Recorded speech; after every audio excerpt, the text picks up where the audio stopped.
Babe, what are you doing? Wait, why are you parking? Oh, babe, why are you parking?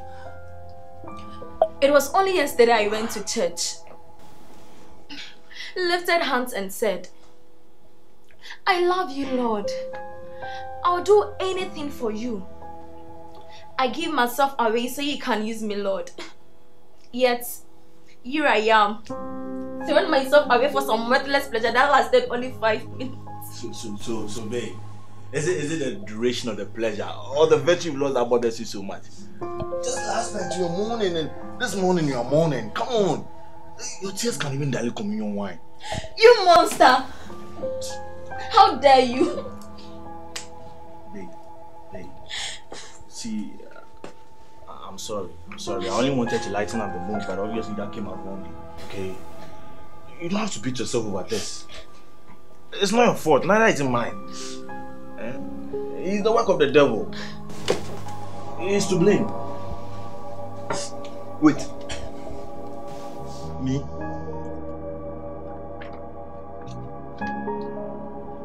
What did I do? What did you do?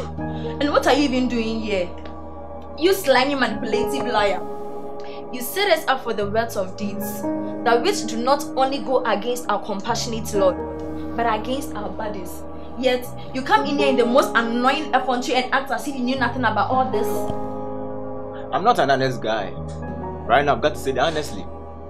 I'm lost. What exactly are you talking about? What else will we blame you for on a day like this?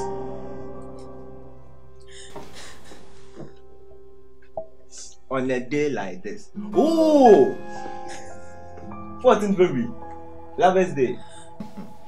I get you now. But you've done the do, haven't you? My man. My woman. If you mind me or not, I'll still congratulate you. So, congratulations, guys. But wait. How did I come into all this?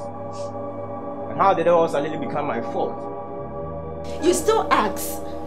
After exciting and encouraging us to indulge in such an immoral act. I did. Listen, on days like this, people like you two aren't my aim. People like that. Oh yes! I mean the young hormonal adults. You can't control that libido. You mean libidos you purposely perfected? Devil. I'm aware. Don't do much other.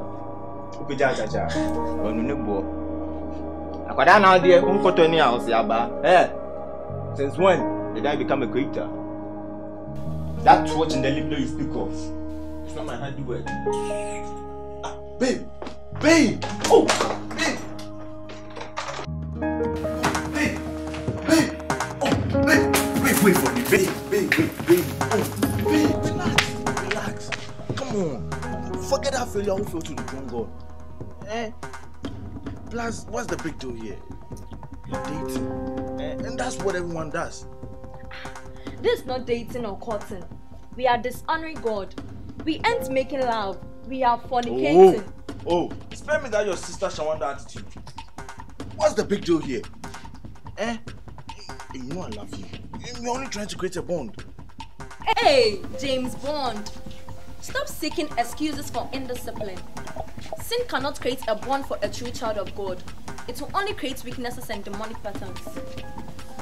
And hey, why looking at us as if you're comparing mental notes? Like, don't you have a love story?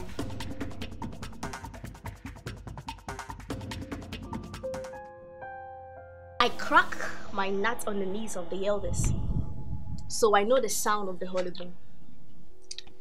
You know, when the rainbow reveals the colors of her inner tie, hoping to find a suitor among the countless clouds in the skies, I remember how the different parts of me struggled to find love among many an angel, many a lover, but it was always run over.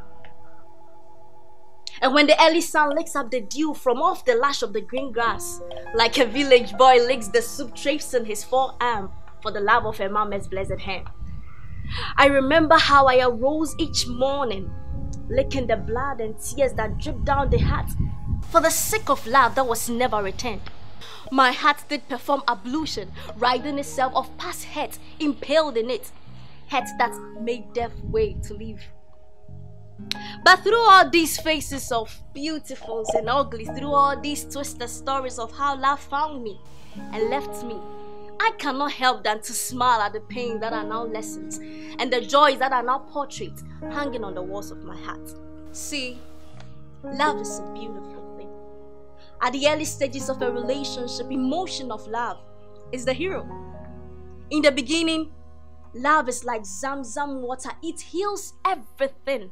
It took me years to understand that love does not have the strength to hold a relationship that is falling apart. Love doesn't have the bandwidth to sustain a severe connection between two people. I love you. It's a complicated phrase to say to another person. Modern language describes love to be a sentence, but anyone who has ever been in love knows that it's more than a dissertation. The Hollywood dramatic cut scene with violin playing romantic love won't cut it in real life. Ask the married. Romantic love is the icing on the wedding cake. Honesty is the base. Vulnerability is the batter. Trust is another layer, and sacrifice is the secret ingredient. Each day in a relationship requires a different layer of love. Love must be fluid. For some days needs to be kisses and the back rubs, and on the others it transforms into sacrificing football matches for reading nursery rhymes. The funny thing is, we learn one area of love and think the job is done. But hinging your relationship on one definition of love is like flying a helicopter with only one propeller blade with no wheels for a safe landing. Don't be for one kind of relationship that is the red roses, the butterflies, and the dinner dates. Romantic love makes great Insta stories and memes, however. The love that keeps a relationship is the one that doesn't make a highlight reel. Don't say, I love you, until you are aware of the choices that come with that declaration. Stop confusing being in love with understanding love. And hey, bros and sis, first, honor God. Next, sex has caused more problems than we care to talk about. Last, purity will save you from unnecessary stress in life. Sex buries sense, so have sense.